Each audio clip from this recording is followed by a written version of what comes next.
Hello everyone, my name is Pranav Pratik. I have secured rank 100 in 64 BPSC Combined Competitive Examination. I have been allotted District Employment Service.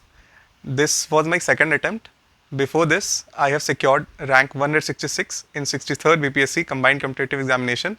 I had been allotted Labor Enforcement Officer, in which I am working at present. A brief introduction of mine. I have completed my graduation in 2016 from Presidency University, Kolkata. I have done BSc in Geography from there, and after that, I am preparing for UPSC and State Civil Services examination.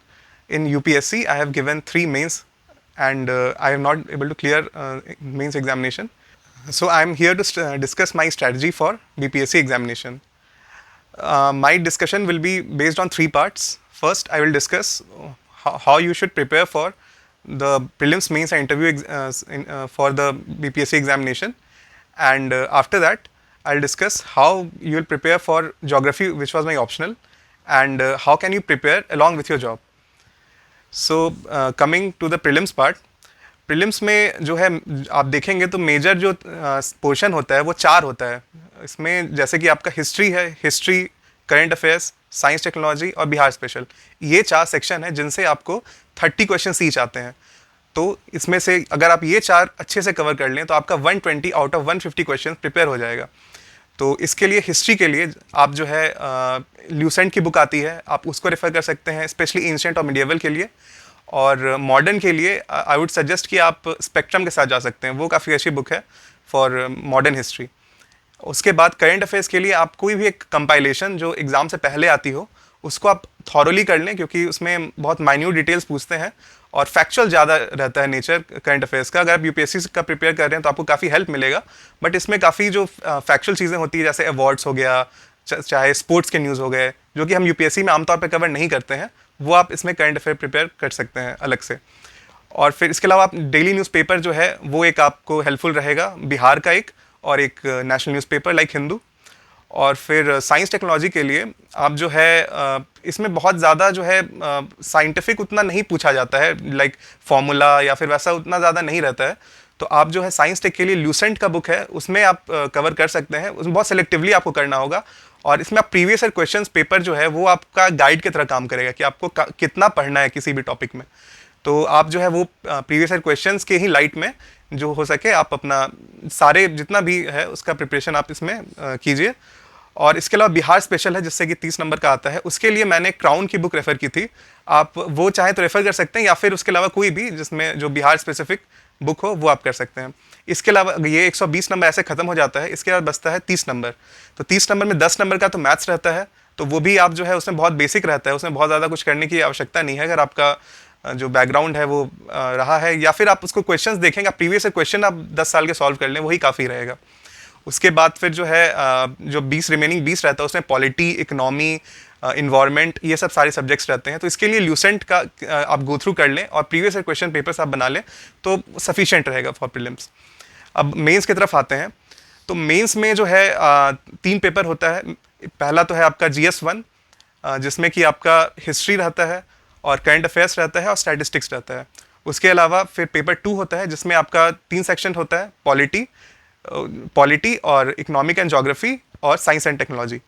तो आप जो है paper 1 के लिए जो history का section है आप देखेंगे कि उसमें क्वेश्चन जो है हर साल पे रिपीट होते जाता है, एक साल अल्टरनेट होते हुए. तो आप जो है प्रीवियस ईयर क्वेश्चंस आप ले लें सेक्शन वाइज, और उसमें देखें कि हिस्ट्री में कितने सारे टॉपिक्स से क्वेश्चन आए हुए हैं. आप उनको लिस्ट डाउन कीजिए, और ऐसा आप लिस्ट डाउन करेंगे तो आप पाएंगे कि 20 या 25 टॉपिक्स हैं, उससे ज़्यादा टॉपिक्स नहीं है जिससे बाहर नहीं जाता है बीपीएससी. तो आप उन टॉपिक्स को ही सेलेक्टिवली प्रिपेयर करें. और जैसे कि आप देख सकते हैं कि आप पैटर्न ऑब्जर्व करेंगे, एक साल मौर्य पूछता है तो अगले साल या तो पाल पूछता है या फिर पटना कलम पूछता है. तो इस तरीके से आप उसको एनालिसिस करें प्रीवियस क्वेश्चन को, उसके अकॉर्डिंग अपना प्रिपरेशन बेस करें. और चूंकि हिस्ट्री में सबको क्वेश्चन ऑलमोस्ट पता ही रहता है कि इतना इतना ही में से आएगा क्वेश्चन, तो टॉपिक को एकदम थॉरली प्रिपेयर करें. उसके लिए आप इंटेंसिव इंटरनेट का इस्तेमाल करें. उसके अलावा आप डिफरेंट बुक्स जो है उसको आप कंसिडर कर सकते हैं, क्राउन जैसे है उसको आप कंसिडर कर सकते हैं, या फिर कोई कोचिंग का नोट्स है उसको आप कंसिडर कर सकते हैं. इन सब डिफरेंट सोर्सेस को कंपाइल करके आप एक अपना नोट्स बनाइए और उसको आप एकदम पूरा अच्छे से पढ़ के जाइए, ताकि आपको वहाँ पे एकदम आप डायग्राम के साथ आप जो है पूरा बहुत अच्छे कंटेंट आप वहाँ पे दे सकें एग्ज़ाम अपने आंसर शीट में।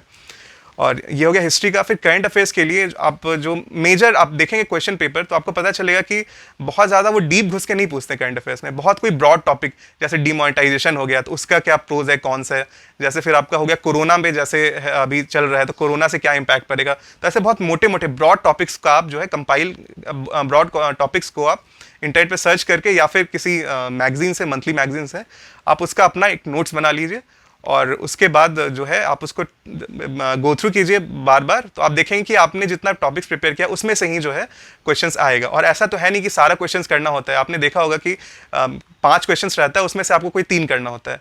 तो इसी अकॉर्डिंग जो है आप अगर प्रिपेयर करेंगे लिस्ट ऑफ टॉपिक्स का, तो उसमें से वो आ ही जाएगा। और फिर उसमें पेपर 1 में जो तीसरा टॉपिक होता है स्टैटिस्टिक्स का, वो बस कहने के लिए स्टैटिस्टिक्स है, बट उसमें स्टैटिस्टिक्स जैसे मीन मीडियन मोड होता है वो सब नहीं आता है। उसमें बेसिकली आपका मैथ्स आता है, अर्थ में आपका एवरेज, परसेंटेज, ये सब आता है, जिसको कि आपको डेटा ग्राफ दिया होता है, पाई चार्ट दिया होता है, उससे आपको डेसिफर करके आपको उसके बेसिस पे आपको बहुत सारे क्वेश्चंस रहते हैं, उसको सॉल्व करना होता है। तो इसके लिए तो बेस्ट होगा कि आप जो है प्रीवियस क्वेश्चंस बनाएं। अगर उसमें आपको डिफिकल्टी आ रही है तो फिर जो है आप जो है अपना बेसिक्स रिवाइज कीजिए, क्लास 10 तक का बेसिक आप मैथ्स रिवाइज कर लीजिए, बस वो काफ़ी रहेगा। पेपर 2 पे आते हैं मेंस का। पेपर 2 में पहला सेक्शन होता है पॉलिटी का। तो पॉलिटी में जो है आप देखेंगे कि उसमें भी आप लिस्ट ऑफ टॉपिक्स बनाएंगे प्रीवियस ईयर क्वेश्चंस के बेसिस पे। तो आप देखिएगा कि fundamental rights, DP directive principle of state policy, ऐसे बहुत सारे फिर जैसे हो गया बेसिक स्ट्रक्चर डॉक्ट्राइन, ऐसा करके आप लिस्ट ऑफ टॉपिक्स बना लीजिए। और उन लिस्ट ऑफ टॉपिक्स को आप जो है लक्ष्मीकांत में जाके आप थॉरली पढ़ लीजिए। उससे रिलेटेड जो भी कमिटीज़ हैं, सरकारिया कमीशन या पुंछी कमीशन, ऐसे जो भी उससे रिलेटेड जो भी कमिटीज़ हैं, या फिर अभी जो रिसेंट में कोई ऐसा कोई कंस्टिट्यूट हुआ है, ये सब आप देख सकते हैं। उससे संबंधित आर्टिकल्स जो हैं वो आप लिस्ट डाउन कर लें। इस तरीके से आप अपना प्रिपरेशन करेंगे। आप पहले नैरो डाउन कर लेंगे क्या क्या आपको पढ़ना है, तो फिर आप बेटर ढंग से आप प्रिपेयर कर पाएंगे। आपको क्वालिटी फिर जाके इंप्रूव होगा। अगर आप चाहेंगे कि सब कुछ कवर कर लें तो फिर आपका क्वालिटी कहीं ना कहीं कॉम्प्रोमाइज़ हो जाएगा। तो इसीलिए आई वुड सजेस्ट कि आप जो है पहले नैरो डाउन कर लीजिए टॉपिक। और इसमें जो प्रीवियस ईयर क्वेश्चन जो है वो सिंगल मोस्ट इंपॉर्टेंट चीज़ है जो कि आपको सबसे ज़्यादा हेल्प करेगा। और पॉलिटी के बाद जो है हम इकोनॉमिक एंड ज्योग्राफी में आप देखेंगे तो उसमें भी आप देखेंगे कि कुछ जैसे ब्रॉड टॉपिक्स है, पॉवर्टी हो गया, अनएम्प्लॉयमेंट हो गया, इंक्लूसिव ग्रोथ हो गया, ये सब टॉपिक्स हैं जिनसे आपको क्वेश्चंस आता है। तो आप इन पे आप जो है एक अपना 3-4-5 पेज का आप नोट्स इन पे एकदम थॉरली प्रिपेयर कर लें। इसमें आप डेटा वगैरह जो है आप कोट कर सकते हैं, यूएनडीपी का डेटा आप कोट कर सकते हैं, वर्ल्ड हेल्थ ऑर्गेनाइजेशन का, और भी जितने भी रिनाउंड कोई है, बॉडी एमनेस्टी इंटरनेशनल का, ये सब का आप डेटा अगर आप कोट कीजिएगा तो आपको अच्छे मार्क्स मिलेंगे इसमें। और आप इसमें भी आप लिस्ट डाउन कीजिएगा तो आपको जो है ब्रॉड टॉपिक्स मिल जाएंगे। उसमें आप अगर थॉरली प्रिपेयर कीजिएगा तो आपका जो है क्वेश्चंस आपको बन जाएंगे एग्जाम में। और फिर साइंस एंड टेक्नोलॉजी में आप देखेंगे तो इसमें जो है इसमें अप्लाइड एस्पेक्ट जो है साइंस टेक्नोलॉजी का वो ज़्यादा पूछा जाता है। इसमें आपसे ऐसे थियोरटिकल कोई ऐसा क्वेश्चंस नहीं आता है। तो साइंस टेक्नोलॉजी में आप जो है स्पेस मिशन क्या क्या चल रहा है उनको आप देख सकते हैं, जो इंपॉर्टेंट होता है। उसके अलावा इसमें जो है इन्वायरमेंट रिलेटेड चीज़ भी आता है, टेक्नोलॉजी का यूज़ कैसे कर सकते हैं लाइक इन्वायरमेंटल कंजर्वेशन में। और फिर इसके अलावा स्पेस टेक्नोलॉजी तो हो ही गया है, उसके अलावा फिर डिफेंस टेक्नोलॉजी, ये सब आता है। तो इसके लिए जो है आप सेलेक्टेड जो टॉपिक्स है उनका आप इसमें अगेन जो है आप इसका स्टडी कीजिए। और आप कोई कोचिंग का नोट्स अगर इसमें मिले तो उससे भी आपने नोट्स को फिर अप टू डेट आप कर सकते हैं।